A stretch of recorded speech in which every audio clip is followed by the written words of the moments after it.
I think you can. Ken did something that presents a challenge for me. I'm right after lunch. And if you're anything like me, when you have that kind of good food, the post-lunch food coma kicks in. Anybody else get that? I get that. Maybe it's just me.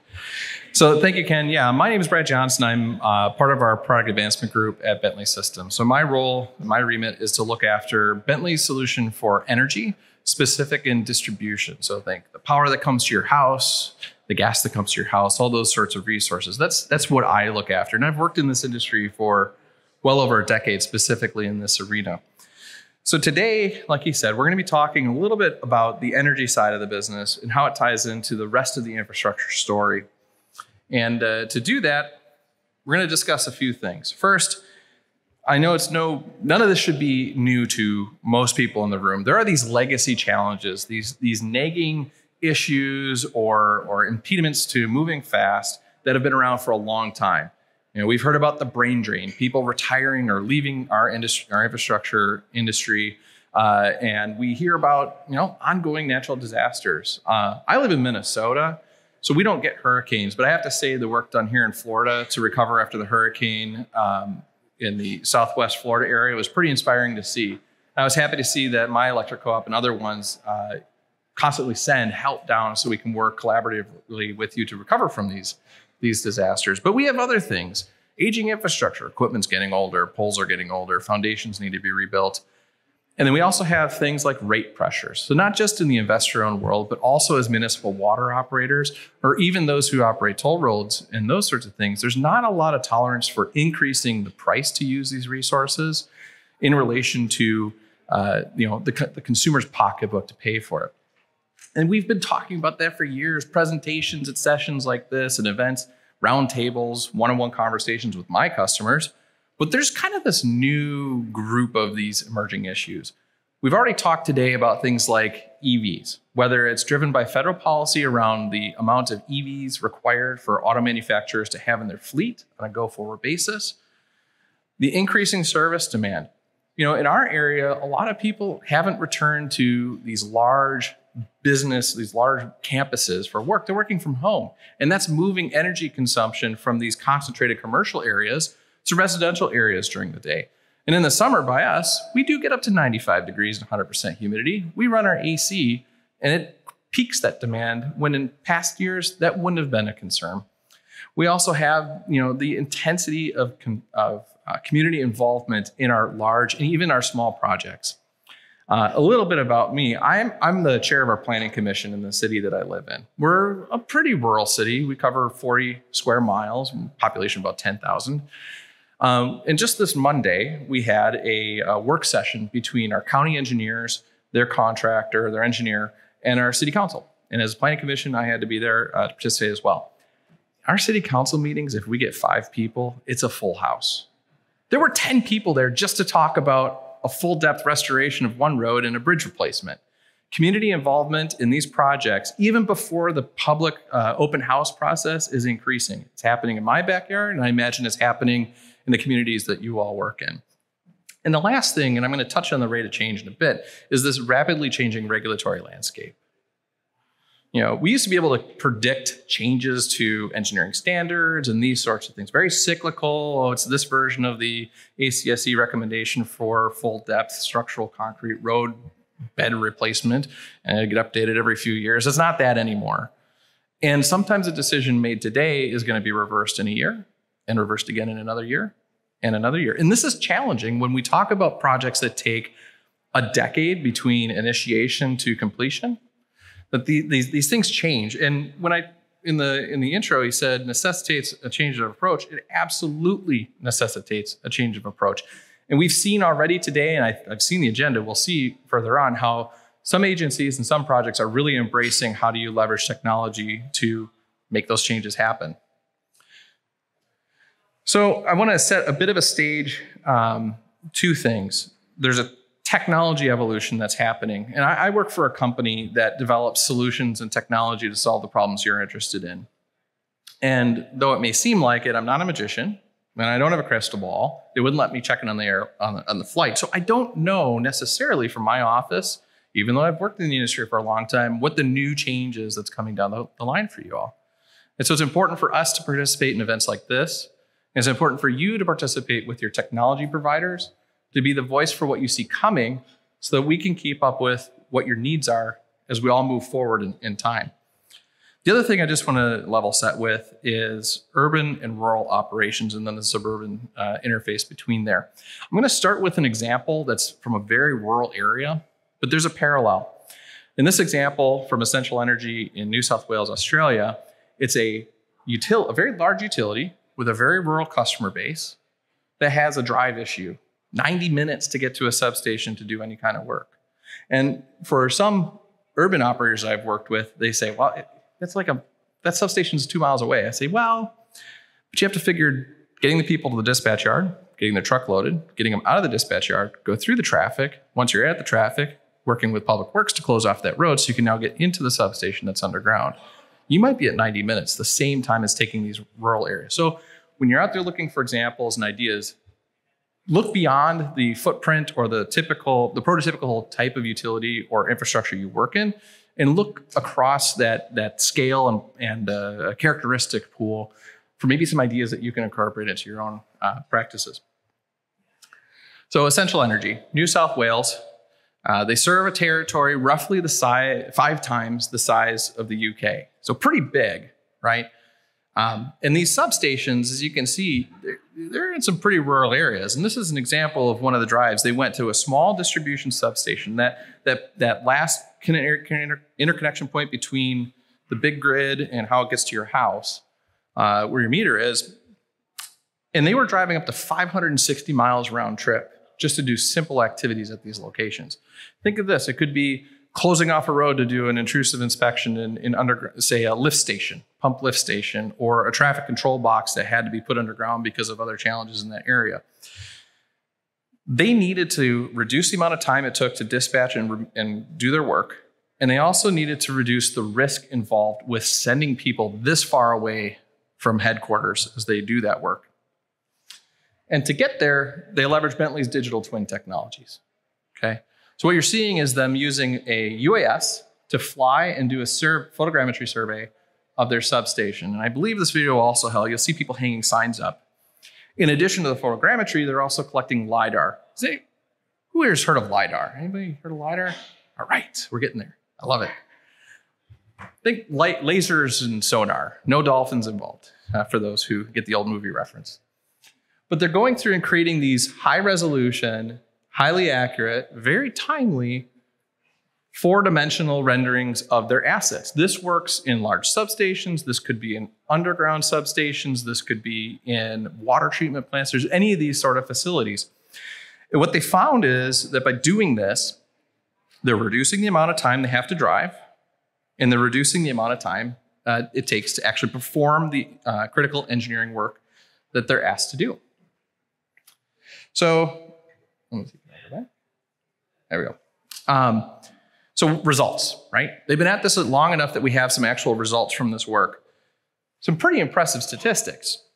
They've reduced their drive time, windshield time by 80%. That's 80% fewer miles of emissions.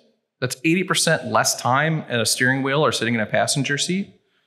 That's also 80% less risk based on your employees, your coworkers being on the road with the rest of the public, potentially exposing you to accidents and those sorts of things. So it's more than just it's a nice time saver and we get things done efficiently.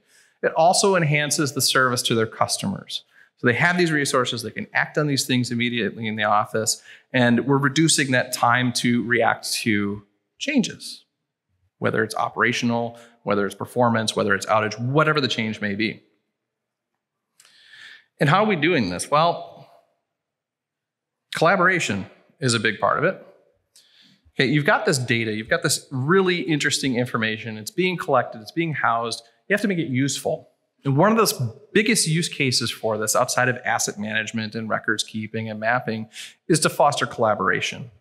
And that's gonna bring us to a story from 10 miles from my house. People from Minnesota like to talk about stuff from Minnesota, by the way. You'll see it all the time. We're the kings of the local angle on our news, if you guys are familiar with those stories. But I'm going to talk about MnDOT. I'm going to talk about the Elk River project. This project is actually pretty big. It involves 2 U.S. highways, US 10 and US 169. US 10, a big east-west corridor for commerce and tourism. US 169, a major north-south corridor for commerce and tourism. It involves a lot of the stakeholders, whether it's us on the consuming side or the people who operate in that right-of-way. U.S. Department of Transportation, the Stearns County Engineering Department, Road and Highway Department, the City of Elk River, various companies that move resources through that in pipelines or so on, multiple electric utilities, water, stormwater, sewer. I think you get the picture. There's a lot of people involved in this corridor. And it takes a special kind of collaboration to make a project like this happen and to yield some of the results I'm about to talk about. So this project, the main scope is to remove several at-grade crossings. So getting rid of stoplights. It's used by people who are transporting goods and services, people who live locally to get to the different resources or amenities they want to get to, and people traveling across the state to do things like go to their cabin, go skiing. We do ice fish. It's not a myth. We do drive on frozen lakes, drill holes, and try to catch fish. Sounds crazy, and only a few people fall in every year. But it's a big project, and there's a lot of activity in this corridor. And one thing MnDOT did several years ago, and this really caught my attention before I started doing more work in this category of infrastructure, is they went to a design-build process that involves continuous design in the front end of project execution. They've had really good results with it, too. I'm not here as a MnDOT spokesperson, so I can't tell you everything that's good, but there's some really great studies out there about it. One of the things they did here using Bentley technology, Synchro, they're showing the changes in the job site through time. So we've got a calendar that's advancing up on the right. We've got the different changes happening in the road grade there. And think of showing that local telecom operator what's happening over time and taking them trying to interpret a blueprint in front of them to showing them in 4D how this relates to their infrastructure. What a great way to short circuit that revision and collaboration process. So from a results perspective, it was pretty big. This isn't a long job site, it's just a few miles, but they saved 58 miles of utility relocation. Over $500,000 in expense just in relocating infrastructure that was not necessarily to be improved in the process. $500,000 is a lot of money. Even more than that, they saved $4.8 million in dirt work. Pushing dirt around, $4.8 million. And it happened because they collaborated beyond the 2D print and beyond simple 3D renderings. I would say it's pretty worth it. Now here's the personal angle. I live over there, and this is the project. And here's all the stuff that I need to get to through this project. So this is the lens of the consumer. This is the lens of the people who come to the public meetings, come to those forums for interface with the community. This is how we see these projects. And we always say, it'll be worth it in the end as we're sitting waiting at the stoplight in the reduced lanes. I haven't had to say that once, and I'm the king of the it'll be worth it at the end. And to me, that's evidence that the process is working between WSB, the engineering firm, Ames, who's doing the construction, and MnDOT, who's the lead government agency on this project. That's really something. I mean, I've driven through a lot of traffic and construction in the past, and that's not typically how I would react when I saw a sign for this sort of project coming up. I would say it's been worth it. These assets also go beyond value to the partners in the construction itself. But as a user of this infrastructure, I was able to see several of these things posted to those properties, the websites and the email lists and the project update bulletins. And it let me actually picture the project beyond what a simple 2D overlay map meant. This isn't intrinsic. You don't really measure that in money. But public sentiment, remember what I said about the public meeting, the workshop? Public sentiment is becoming quantifiable. And customer, and in my world, user engagement, those metrics are being considered as a success or failure indicator. And even what 20 years ago we might have considered to be a complete success for an infrastructure project. So I'd say it was pretty worth it so far. It's not done yet. I mean, there's still a chance for a giant sinkhole to open up, and now I got a 3-mile detour, but I'm optimistic. So I would say consider this. there's a lot of change that's happening when it comes to these projects, whether it's that frequently changing regulatory or standards landscape or new and emerging requirements. We heard earlier about the beautiful bridge work that's being done here in Miami and how it was discovered into the project that I think it was the foundation of the piers wouldn't necessarily work. And so you work to partner with the buildings in the area to find out how they did it. And I think that's pretty cool, pretty on the spot, pivoting in reaction to a discovered issue midstream on a project. So those emerging requirements aren't just discovering things in the soil, but it's other engineering challenges you're going to face. And shifting public sentiment every day. So public sentiment is changing. When you develop a corridor today, how you power those vehicles, whether it's 87 octane or a supercharger, or perhaps it's a hydrogen fueling station, it's going to change faster now than it ever has in our lifetimes, and probably every lifetime before us.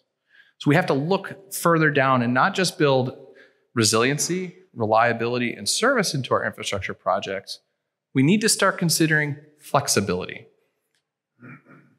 Flexibility. I mean, I've heard of resilience and reliability and the ability to bring service back on, but we haven't necessarily always been talking about flexibility and using technology, whether it's ours or somebody else's, and modeling all of those potential futures will help you design infrastructure where the return is greater than what you anticipate, because it's able to adapt over time to those changing needs that are emerging as we go out further.